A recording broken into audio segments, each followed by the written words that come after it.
ప్రస్తుతం మనతో పాటు ఉన్నారు వేద పండితులు పవన్ కుమార్ శర్మ గారు. ఇప్పుడు వారితో మాట్లాడి మరిన్ని విషయాలు తెలుసుకునే ప్రయత్నం చేద్దాం. నమస్తే అండి. ఉగాది వచ్చింది అంటే నూతన సంవత్సరం. నూతన సంవత్సరం వచ్చింది, ఉగాది అనగానే మనకు గుర్తొచ్చేది ముఖ్యంగా పంచాంగ శ్రవణము. అంటే ఒక రకంగా చెప్పాలనంటే అసలు ఈ సంవత్సరం అంతా ఏం జరగబోతోంది, ఎవరెవరికి ఎలా ఉంది, ఏ రాశుల వాళ్ళకి ఎలా ఉంది, ఏ నక్షత్రం వాళ్ళకి ఎలా ఉంది, ఇదంతా ఒక క్లుప్తంగా మాట్లాడుకోవాలి అంటే అసలు నిజంగా దీనికన్నా ముందు జ్యోతిష్యాన్ని అసలు నమ్మాలా వద్దా? ఇదంతా ఒక రకంగా జ్యోతిష్యాన్ని నమ్మాలా వద్దా? రకరకాలుగా మాట్లాడతారు. అంటే తప్పుగా అనుకోవద్దు మీరు. ఇప్పుడు మీరు ఒక రకంగా చెప్తారు, ఇంకొక అతనితో చేస్తే ఆయన ఇంకో రకంగా చెప్తారు. అసలు ఏంటండి 10 మంది ఉంటే 10 రకాలుగా చెప్తారు, నేను ఎవరిని నమ్మాలి? నిజంగా జ్యోతిష్యం అనేది ఒకే రకంగా ఉండాలి కదా? ఇన్ని రకాలుగా ఉంటుందా? జ్యోతిష్యంలో కూడా మార్పులు ఉంటాయా, లేదంటే చెప్పే మనిషిలో మార్పు ఉందా? అసలు నేను నమ్మను అంటే ఏం చెప్తారు మీరు?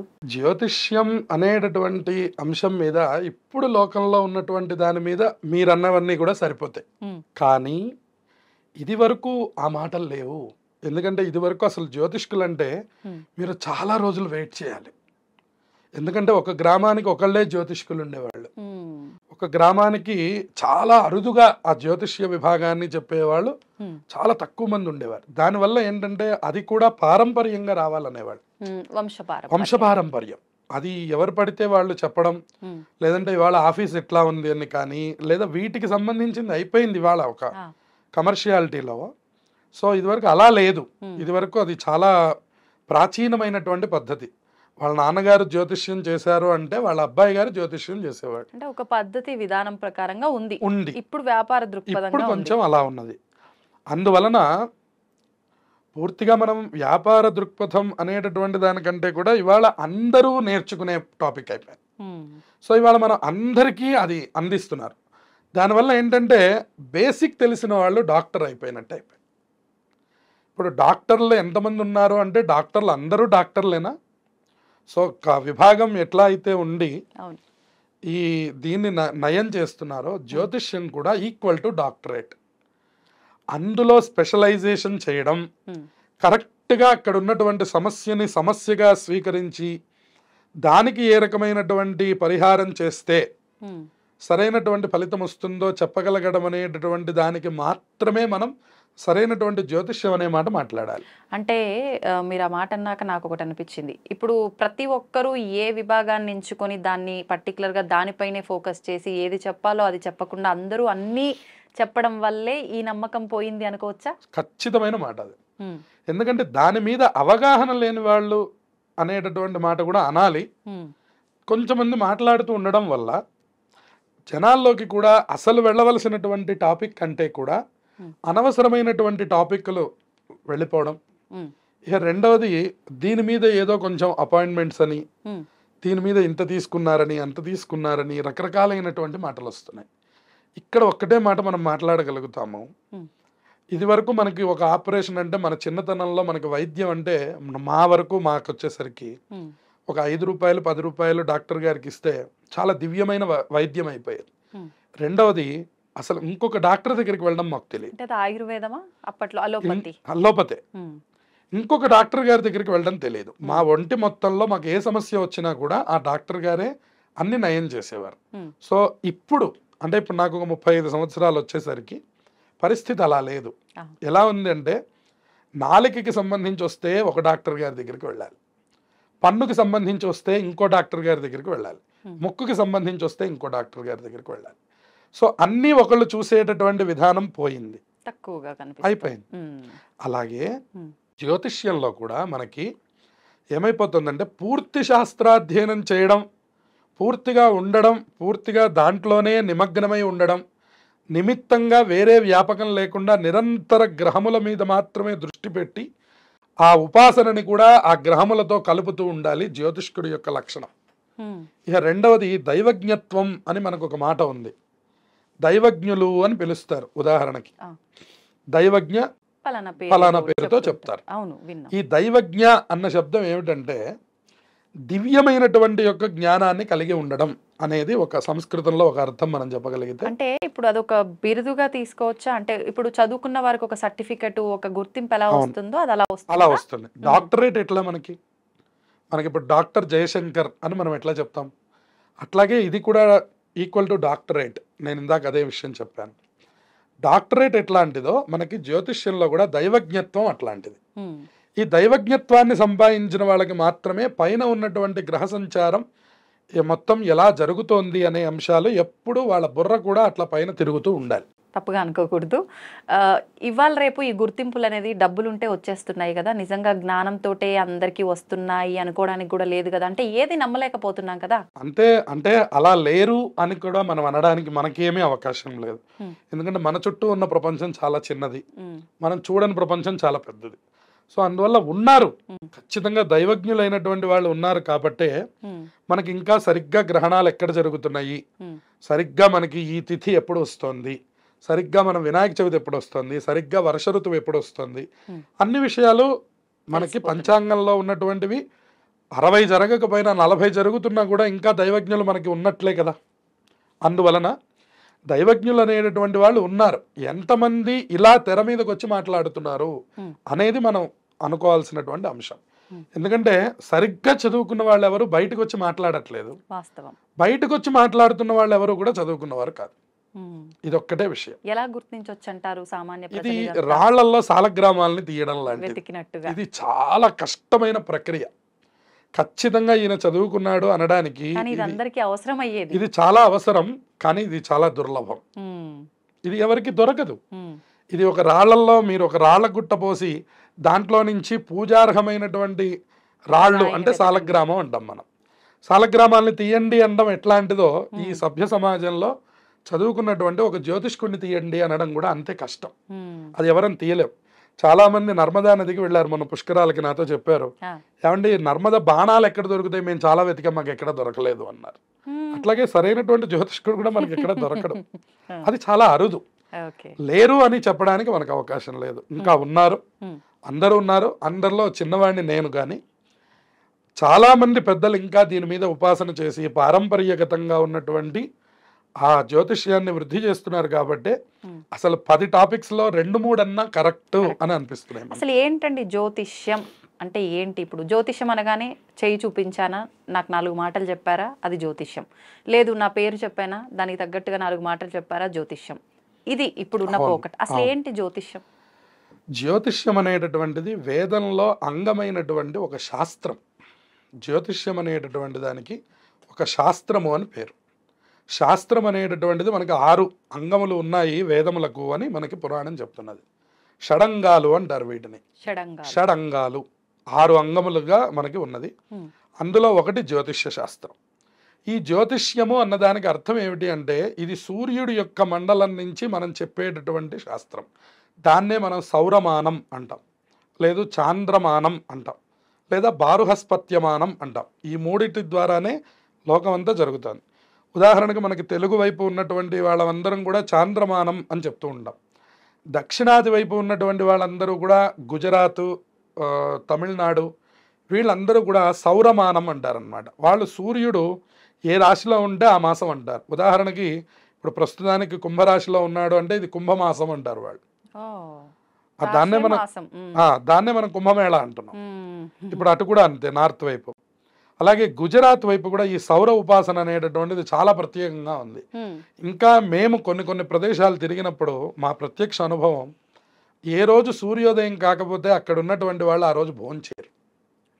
సహజంగా భోంచేయరు. సాధ్యమా సూర్యోదయం కాకుండా ఉండడం? కొన్ని చోట్ల ఉన్నది అది. అంటే ఇప్పుడు మనకి ఉదాహరణకి బాగా చలికాలం ఉందనుకోండి, ఒక్కోసారి మనకి సూర్యుడు వచ్చాడు వెళ్ళాడు కానీ మనకేం కనపడదు, మనకు జరిగేది జరుగుతుంది. కానీ వాళ్ళు అలా కాదు. వాళ్ళ ప్రత్యక్ష భగవానుడు సూర్యకిరణములు గనక వాళ్ళ ఇంటి మీద పడకపోతే ఆ రోజు ఉపవాసం అంటారు వాళ్ళు. అట్లా ఉన్నటువంటి కుగ్రామాల్లో గుజరాత్ ప్రాంతంలో అలా ఉన్నటువంటి ప్రదేశాలు కూడా మేము చూసాం. సౌర ఉపాసన అంటే సూర్యుడి యొక్క ఉపాసన అంటే అంత గొప్పగా చేస్తున్నారు వాళ్ళు అని. ఇంకా మనం ఇంకా బాగా చేయట్లేదని అర్థం అన్నమాట. సూర్యుడితో మనకి సంబంధం ఏం లేదు. ఒక 3 లేదా 4 పూటలు కూడా వెళ్ళిపోతుంది, అది వేరే విషయం. అందువలన సూర్య ఉపాసన చేసేవాళ్ళు మాత్రం ఆ రోజు భోజనం చేయట్లేదు. అంత గొప్పగా సూర్య ఉపాసన చేసేవాళ్ళు ఉన్నారు. ఈ జ్యోతిష్యమునకు అసలు అర్థం ఏమిటి అంటే సూర్య సంబంధమైనటువంటిది. జ్యోతిహి అంటే కళ్ళు అని అర్థం. ఆ కళ్ళు చూడగలిగినటువంటివి ఏవైతే ఉన్నాయో అది ఎవరి కళ్ళతో చూడాలి అంటే పరమాత్మ యొక్క దృష్టితో చూడాలి వీడు. అందుకని దైవజ్ఞ అంటే అర్థం చెప్పేవారు. దైవజ్ఞత్వం రావడం అంటే వీళ్ళకి దివ్యమైనటువంటి శక్తి రావాలి, అంతేగాని ప్యాంటు షర్టోనో లేదా ఇంకోటి వేసుకోనో ఇట్లా కూర్చోగానే ఇట్లా వచ్చే టాపిక్ కాదు అది అని మనం అనుకుంటాం. కానీ అక్కడ ఏ రిజల్ట్ మనకు కనపడదు. ఒక బ్రాహ్మడి దగ్గరికి వెళ్తేనే కొంతమందికి రిజల్ట్ కనపడుతుందని అనుకోండి కాసేపటికి. ఎందుకు కనపడుతోంది అంటే ఇక్కడ కేవలం శాస్త్రమే కాదు, కొంత తపస్సు కొంత బలం కూడా ఉండాలి వాళ్ళకి. వాళ్ళు ఏదో ఒక దేవతా ఉపాసనని బాగా చేయగలగాలి, అప్పుడే ఇది బాగా ఫలిస్తుంది. అందువలన ఈ ఉపాసనని పెద్దలు ఆచరించేవారు. ఈ దైవజ్ఞులైనటువంటి వాళ్ళు ఆచరించి ఆ ఉపాసనతో కూడినటువంటి యొక్క జ్యోతిష్యమును లోకానికి అందించేవారు. ఇప్పుడు అది మనకి కొంచెం కరువైంది అని చెప్పాలి. అంత ఉపాసకులుగా ఉండాలి జ్యోతిష్కులందరూ కూడా, అప్పుడే మనం చెప్పే జ్యోతిష్యం అనేటటువంటిది ఫలిస్తుంది. ఇప్పుడు ఈ రాశులు ఇవన్నీ కూడా వార ఫలాలు అని చెప్పి మాస ఫలితాలు అని చెప్పి ఇవన్నీ చెప్తూ ఉంటారు. ఒకసారి జ్యోతిష్యులే చెప్తారు ఇది వ్యక్తిగతంగా చూసుకోవాల్సింది, ఇది అందరికీ వర్తించదు అని చెప్పి. కానీ ఒకసారి మాత్రం ఈ రాశి వాళ్ళందరికీ ఇలానే ఉండబోతుంది అని చెప్పి చెప్తారు. అసలు నిజంగా ఇది అంటే ఓవరాల్గా పర్టికులర్గా ఒక రాశి వాళ్ళకి ఇలా ఉంటుంది అని చెప్పిన దాన్ని మనం నిజంగా తీసుకోవచ్చు అంటారా? ఆ ఫలితం నిజంగా మనపై ఉంటుందంటారా? ఎలా తీసుకోవచ్చు దీన్ని? ఇది ఖచ్చితంగా ఉంటుంది ఫలితం, కాకపోతే ఇది చాలా కొద్ది మందికి మాత్రమే ప్రభావం చూపిస్తుంది. మిగిలినటువంటి యొక్క వాళ్ళు మనకి రాలేదు కదా అని చెప్పని మనకి ఫలితం లేదని. ఉదాహరణకి ఇక్కడ మళ్ళీ మనం కరోనా వైరస్ గురించి మాట్లాడతాం. కరోనా వైరస్ ఇప్పుడు వచ్చింది, లోకంలో ఉందనుకోండి. కరోనా వైరస్ మనకు వస్తే లోకంలో కరోనా వైరస్ వచ్చినట్ట, లేకపోతే కాదా? అది వచ్చింది జాగ్రత్త పడండి అని చెప్పడం ఎటువంటిదో, ఈ మాసఫలములు చెప్పేటటువంటి వాళ్ళు వాళ్ళ నోటితో చెప్పినటువంటి మాటలు కూడా జాగ్రత్తలు. అలా స్వీకరించండి. మీకు జరగలేదనుకోండి మంచిదే కదా, మనకి ఏ చెడు జరగలేదు, భగవంతుడు మన యందు ఉన్నాడు. ఒకవేళ జరిగింది, ఓహో ఆయన చెప్పిన జాగ్రత్తను చేస్తాం. సో దానివల్ల వచ్చినటువంటి యొక్క ఇబ్బంది లేదు. ఇక్కడ మనం ఆ చెప్పిన ఆయన్ని తప్పనో విన్న వాళ్ళ తప్పనో మనం చెప్పే విధానం కూడా అంటే మనం ఏదైనా మాట్లాడేటప్పుడు వ్యక్తిగతంగానే చూసుకోవాలి. అంటే మన పుట్టిన date of birth, time of place అన్ని పట్టి. కానీ ప్రస్తుతం అందరూ పాటించేది మాత్రం పేరులో మొదటి అక్షరం ఏది ఉందో దానికి సంబంధించిన రాశి ఏది వస్తుందో దాని ప్రకారంగా పాటించే వాళ్ళే ఎక్కువ ఉన్నారు. ఇక్కడ ఫలితాన్ని ఎంత % వాళ్ళకి కరెక్ట్గా అవుతుందని తీసుకోవచ్చు అంటారు? ఈ పేరు ఫలం అనేటటువంటిది కొన్ని సందర్భాల్లో వాడుకోమని జ్యోతిష శాస్త్రమే మనకు చెప్పింది. కొన్ని సందర్భాల్లో ఉదాహరణకి మీరు ఏదన్నా ఒక రిజిస్ట్రేషన్ పెట్టుకున్నారు, భూ సంబంధమైనటువంటి కొనుగోళ్లు చేసి అమ్ముతున్నారు అనుకోండి. ఈ ట్రాన్సాక్షన్స్ వాటి దగ్గర కావాల్సింది వ్యక్తిగత జాతకం కాదు, మీ పేరు బలం. అక్కడ పేరుతో మాత్రమే చూడాలి. మీదేదో శతభిష నక్షత్రం అయి ఉండొచ్చు కాక, మీకేదో రేవతి నక్షత్రం అయి ఉండొచ్చు కాక, అదొక్క క్షణం హైడ్ చేస్తాం. దాంతో ప్రస్తుతం పని లేదు. ఇప్పుడు మనకు కావాల్సిన పనల్లా ఫలానా భూ సంబంధమైనటువంటి లావాదేవీలు జరిగేటప్పుడు మీ పేరులో ఉన్నటువంటి బలం ఏమిటి, ఆ ఎదుటి వ్యక్తిలో ఉన్నటువంటి పేరులో ఉన్నటువంటి బలం ఏమిటి, అది మాత్రమే. మళ్ళీ పేరు కూడా నక్షత్ర ప్రకారంగానే పెట్టమని అంటారు. అవును, అలా పెట్టిన పేరు మాత్రమే వర్తిస్తుందా? మనకు నచ్చిన పేరు ఎట్లా అంటే అట్లా పెట్టేసుకుంటున్నాం ఇప్పుడు జనరేషన్ పెట్టుగా, అదైనా పర్వాలేదు, ఏదైనా పెట్టుకోవచ్చు. కాకపోతే ఇప్పుడు ఈ నక్షత్రం ప్రకారం పెట్టమనడం వెనక ఆంతర్యం ఏమిటంటే, ఒకవేళ మీరు భవిష్యత్తులో జాతకం ఏదండి అంటే చాలా మంది పైకి చూసేవాళ్ళు ఉన్నారు. జాతకం ఏదండి అంటే ఏమోనండి మా తల్లిదండ్రులు రాయలేదండి, అసలు ఎప్పుడు పుట్టానో కూడా తెలియదండి అనేవాళ్ళు ఉన్నారు కొంతమంది. ఒక 20-25 సంవత్సరాల క్రితం ఇంత విజ్ఞానం లేదు. కాబట్టి అటువంటి స్థితి మళ్ళీ కలుగుతుందేమో, ఎందుకంటే ప్రపంచం ఇంత వేగంగా పరిగెడుతోంది.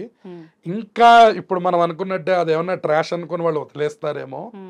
కనీసం ఫలానా పేరు చెప్పగలిగితే, ఓహో ఈ పేరు ఈ నక్షత్రం కదా, ఈ నక్షత్రం తాలూకు మనం చూసినప్పుడు ఈ వ్యక్తికి ఆ వ్యక్తికి సరిపోతుంది అని మాత్రమే పెట్టమని చెప్తున్నారు. కానీ ఇప్పుడు ఈ పేరుతో మీరు చెప్పినట్టుగా కొన్ని సందర్భాలు అన్నారు కదా, పేరు బలం ఇంకా భూ సంబంధిత కాకుండా ఇంకా ఎటువంటి సందర్భాల్లో చూడండి? కొన్ని వర్ణముల వారికి వివాహ సందర్భంలో కూడా పేరు బలాన్నే ప్రధానంగా చూస్తారు. అది కొందరికి చెప్పి ఉన్నారు, కొందరికి జ్యోతిష్యంలోకి ప్రవేశించరు. అది దైవజ్ఞుడి దగ్గర ఉంటుంది. ఆ లిమిట్స్ అన్ని వాళ్ళకి తెలుస్తాయి. ఎవరికి ఎక్కడ ఎలా చూసి ఎలా చెప్పాలి అనేటటువంటి ఫండమెంటల్స్ అన్ని వాళ్ళకి తెలుసుంటాయి. సో వాళ్ళు ఏం చేస్తారంటే ఆయా సందర్భం వచ్చినప్పుడు ఇప్పుడు మనం కూడా చూస్తూనే ఉంటాం కదా, ఉదాహరణకి ఫలానా రాజు ఫలానా ఇంకొక అమ్మాయి వివాహం జరగాలి అంటే పేరులో బలం బాలేదు కాబట్టి ఫలానా నీలవేణి అనే పేరుని కృష్ణవేణిగా మార్చండి. అవును అవును ఇని మార్చి వివాహాలు చేసినవి వాళ్ళందరూ చక్కగా జీవనాలు చేసినవి మీరు ఎంతమందిని చూసుంటారు? కానీ కరెక్టే అంటారా ఇలా మార్చే విధానం? ఖచ్చితంగా. మరి ఇప్పుడు ఇవాళ మనం 5,000 రూపాయలు అపాయింట్మెంట్ ఇచ్చి ప్రత్యేకంగా ఈ పేరు మార్చే వాళ్ళ దగ్గరికి వెళ్ళి మార్చుకోవట్లేదా? అది చాలా గొప్ప అయినప్పుడు ఇది ఎందుకు గొప్ప కాదు మరి? ఇప్పుడు అందరం వెళుతూనే ఉన్నామా? ఇవాళ పవన్ కళ్యాణ్ అనే పేరు ఏదో సరిపోలేదని ఇంకో 2 ఎన్నులు యాడ్ చేస్తున్నామా? పవన్ కళ్యాణ్ అనంగానే కళ్యాణ్ పక్కన ఇంకో 2 ఎన్నులు, లేదా పవన్ పక్కన ఇంకో 2 పీలు ఏవో యాడ్ చేస్తున్నారు. ఇది ఎలా సాధ్యం అవుతుంది అని అడిగిన దీని గురించి ఎవరు మనం మాట్లాడలేదు. అసలు పేరు మార్చడం అనేటటువంటి దాని గురించని అక్కడ ఉన్నటువంటి యొక్క జంతువుని బట్టి దాన్ని యోనికూటమి అని పిలుస్తారు మనకి. ఆ జంతువు గనక శత్రువుగా ఉన్నట్లయితే గనక దాన్ని మార్చడం కోసమని ఇంకొక పేరు ఏదైనా పెట్టి మిత్రత్వాన్ని తీసుకొచ్చి వివాహం చేసేవాడు. అంటే మన జాతకంలో ప్రకారంగా ఉన్న జంతు గణం ఏదైతే జాతకం కాదు, ఇది కేవలం పేరు. పేరుతోనే ఈ పేరు ఉన్నటువంటి యొక్క పేరుతో ఉన్నటువంటి నక్షత్రంతో సూచించేటటువంటి జంతువు గనక ఈ వచ్చినటువంటి వరుడికి విరోధమైతే, ఉదాహరణకి మనకి ఒక పిల్లి ఎలుక వచ్చాయనుకోండి, పిల్లి ఎలుకలకి మనం వివాహం చేయకూడదు. పిల్లి ఎలుక ఇవి ఎప్పుడు కొట్టుకునేవి, సహజ శత్రుత్వం, వీటికి ఎప్పుడు చేయకూడదు. పులి మేక పిల్లి ఎలుక ఇవన్నీ మనకు తెలుసు. జనరల్ గా ఎలాంటి వాటికి కుదురుతుంది? ఇంకా ఈ రెండు కాకుండా మనకి ఏదైనా, ఇప్పుడు ఉదాహరణకు ఒక గుర్రం ఒక పులి ఉందనుకోండి, వాటిల్లో శత్రుత్వం ఏముంటుంది? గుర్రానికి పులికి శత్రుత్వం లేదు. కాస్త వీళ్ళు ఎగబడుతుంటారు, కాస్త వాళ్ళు ఎగబడుతుంటారు, ఏం ప్రయోజనం ఏం లేదు, శత్రుత్వము ఉండదు, అది సహజత్వం ఉంటుంది. దాంట్లో మనం వివాహం చేయడానికి ఇబ్బంది లేదు. తప్పించి ఇది ఖచ్చితంగా ఇట్లాగే చేయాలి అనేటటువంటి నిమిత్తం లేదు. ఎప్పుడైనా ఇటువంటి శత్రుత్వం వచ్చినప్పుడు పూర్వకాలంలో ఏం చేసేవారంటే, అమ్మా కొంచెం పేరు మార్చండి, ఫలానా రామలక్ష్మి అని ఉన్న పేరుని ఇంకో లక్ష్మిని మార్చమని చెప్పేవారు. చెప్పి ఆ వివాహం జరిపించేవారు. మీరు ఇప్పుడు కొన్ని వందల మందిని చూడవచ్చు అటువంటి వాళ్ళు మనకి తెలంగాణ ప్రాంతంలో చాలా మంది ఉన్నారు. అలా జరిగినాయి. చక్కగా మనవాళ్ళు మనవరాళ్ళ దాకా వచ్చిన వాళ్ళు ఉన్నారు. ఇప్పటికి కూడా మా దగ్గరికి వచ్చి గోత్రనామాలు చెప్పేప్పుడు నా అసలు పేరు ఫలానా అండి, పెళ్లితో నాకు మార్చి ఈ పేరు పెట్టారు, ఈ పేరు ఆ పేరు రెండు చదవండి అనేవాళ్ళు ఉన్నారు. అవును, అసలు నిజంగా వాడాల్సింది ఏ పేరుని అలా మార్చినప్పుడు మార్చిన పేరే వాడాలి అంతే. కొత్త పేరు ఆనందం కోసం చెప్తారు. అట్లా వాళ్ళు చెప్పినప్పుడు మనం కూడా ఓహో ఫలానా పేరు నుంచి ఫలానా పేరు మార్చారు అని మేము కూడా మా విజ్ఞానం కోసం చూస్తూ ఉంటాం అట్లాంటివి. అందువలన అట్లా మార్చిన సందర్భాలు బాగున్నవి మనకు కనపడుతూ ఉన్నాయి. అయితే ఇది దైవజ్ఞుల యొక్క చేతుల్లో ఉంది, మంచి వాళ్ళు దొరకాలి. ఇప్పుడు ఎవరికైనా అంతే కదండి. ఇప్పుడు ఉదాహరణకు మనకు కడుపులో నొప్పి వచ్చిందండి, లోపల ఏం జరుగుతుందో మనకు తెలియనప్పుడు మనం ఏం చేస్తాం, ఒక డాక్టర్ గారి దగ్గరికి వెళ్తాం. ఆయన వెంటనే ఆపరేషన్ అన్నాడు అనుకోండి, మీకు గుండెల్లో రాయి పడుతుంది, పక్క వాళ్ళ దగ్గరికి వెళ్తాం, ఈయనేమిట్రా నాయన మనం వెళ్ళగానే ఆపరేషన్ అన్నాడు అని అనిపిస్తుంది. తర్వాత ఆ పక్క వాళ్ళు కూడా అదే చెప్తే అప్పుడు ఈయన్ని మనం నమ్ముతాం అన్నమాట. ఇవాళ మనం డాక్టర్ ఎట్లాగో ఈక్వల్ టు జ్యోతిష్కుడు అట్లాగే. ఈ విషయం మనం చెప్పంగానే నమ్మడం అనేటటువంటిది కుదరదు. ఇంకొక ఇద్దరు జ్యోతిష్కులు కనుక ఏమండి ఇది కొంచెం ప్రమాదమైనటువంటిది, కొద్దిగా మీరు జాగ్రత్తలు తీసుకోండి అని కనుక ఇంకో ఇద్దరు సూచిస్తే తప్పకుండా ఆయన ఆచరిస్తారు. అలాగే ఇక్కడ కూడా ప్రస్తుతం ఉన్న సమాజంలో కూడా మీరు కూడా మీ జ్యోతిష్కుల్ని తప్పకుండా సంప్రదించండితో పాటుగా ఇంకో చోట సంప్రదించైనా సెకండ్ ఒపీనియన్ ద్వారా మీరు నిర్ణయం తీసుకున్నా కూడా చదువుకున్న వాళ్ళు ఎవరు బాధపడరు దీని గురించి. సరైనటువంటి వర్త్ ఉన్నటువంటి వాళ్ళు ఎవరు అయ్యో మీరు ఇంకోళ్ళ దగ్గరికి వెళ్ళారు నా దగ్గరికి రావద్దు అని కానీ ఇట్లాంటి మాటలు ఉండవు. నేనేమంటానంటే ఒక డాక్టర్ గారు వ్యాధిని నయం చేస్తాడు, ఒక జ్యోతిష్కుడు సరైనటువంటి వాడు ఆయన ఆది అనేటటువంటి దాన్ని నయం చేస్తారు. ఆది అంటే గ్రహములు మన మీద చూపించేటటువంటి దాన్ని ఆది అంటాం. మామూలుగా శరీరంలో మనకు కలిగే రుగ్మతల్ని వ్యాధి అంటాం. ఈ రెండింటినీ నయం చేయాలి అంటే అటు డాక్టర్ గారు ఒకడే ఉండాలి. ఫ్యామిలీ డాక్టర్ అంటాం కదండి, ఫ్యామిలీ ఆస్ట్రాలజర్ అంటాం ఇప్పుడు కొత్త యుగంలో. వాళ్ళు కూడా మనకి మొదటి నుంచి మన విధానం తెలిసిన వారై ఉండాలి. అప్పుడు మనకి ఇచ్చేటటువంటి సలహాలు సూచనలు కరెక్ట్గా ఉంటాయి. ఇంకొక విషయం ఇక్కడ ఏం చెప్పుకోవచ్చు అంటే, ఒకవేళ వాళ్ళు ఏదైనా విభాగంలో సరిగ్గా ఇవ్వకపోతే తత్ఫలితం కూడా వాళ్ళ మీదే ఉంటుంది. అందుకనే జ్యోతిష్యం అందరూ చెప్పేవారు కాదు. జ్యోతిష్యం చాలా కొంతమంది ఎందుకు చెప్పేవారు, వంశపారంపర్యంగా నే ఉండాలి అని మనం ఎందుకు అనుకున్నాం ఇందాక అంటే, అవును. అది వాళ్ళ తల్లిదండ్రులు చేసింది అయితేనేమో ఈయన్ని రక్షిస్తూ ఉంటుందన్నమాట. హ్మ్. లేదంటే చాలా మందికి ఇబ్బంది కలుగుతుంది. అటువంటివి మనం లోకంలో చాలా మందిని చూస్తున్నాం. హ్మ్. అందువల్ల జ్యోతిష్యం చెప్పడం కూడా ఏదో చాలా ఈజీ మనీ అనేటటువంటి దాని గురించి కాకుండా వెనకాల ఉండే ఇబ్బందుల్ని కూడా మనం గమనించాలి. ఆ ఇబ్బందుల్లో అది ఇదొకటి. హ్మ్. అందువల్ల ఒకవేళ ఇతను కనుక కరెక్ట్‌గా గనక ప్రెడిక్షన్ ఇవ్వకపోతే, హ్మ్. కరెక్ట్‌గా గనక గ్రహ సంబంధమైనటువంటి విషయాల్ని చర్చించుకోలేకపోతే, హ్మ్. తత్ప్రభావం ముందు ఇతని మీద పడి వాళ్ళ మీదకి వెళ్తుంటుంది. ఓహ్! ఇది కూడా ఒక విభాగం ఉంది. హ్మ్. అందుకనే అందరూ ఆ పనిని చేయకూడదు. హ్మ్. కొత్తగా వచ్చేవాళ్ళు కూడా ఈ సూచనని తీసుకోవాలి తప్పకుండా. హ్మ్. అందరూ కూడా తెలుసుకోవాలి ఇది. చాలామందికి తెలియదు. దానికేముంది, వాళ్ళ ఆస్ట్రాలజీ క్లాసెస్ ఆన్‌లైన్‌లో జరుగుతున్నాయి. ఉస్మానియా యూనివర్సిటీల్లో జరుగుతున్నాయి. త పొట్టి శ్రీరాములు యూనివర్సిటీలో జరుగుతున్నాయి. ఇవాళ ఆస్ట్రాలజీ కూడా మనకొక సబ్జెక్ట్ అయిపోయింది. సో, అది నేర్చుకోవడం పెద్ద సమస్య కాదు. హ్మ్. కొద్దిగా ఈ కాలం ఉన్నటువంటి 5G జనరేషన్‌లో అసలది పెద్ద విషయం కూడా కాదు.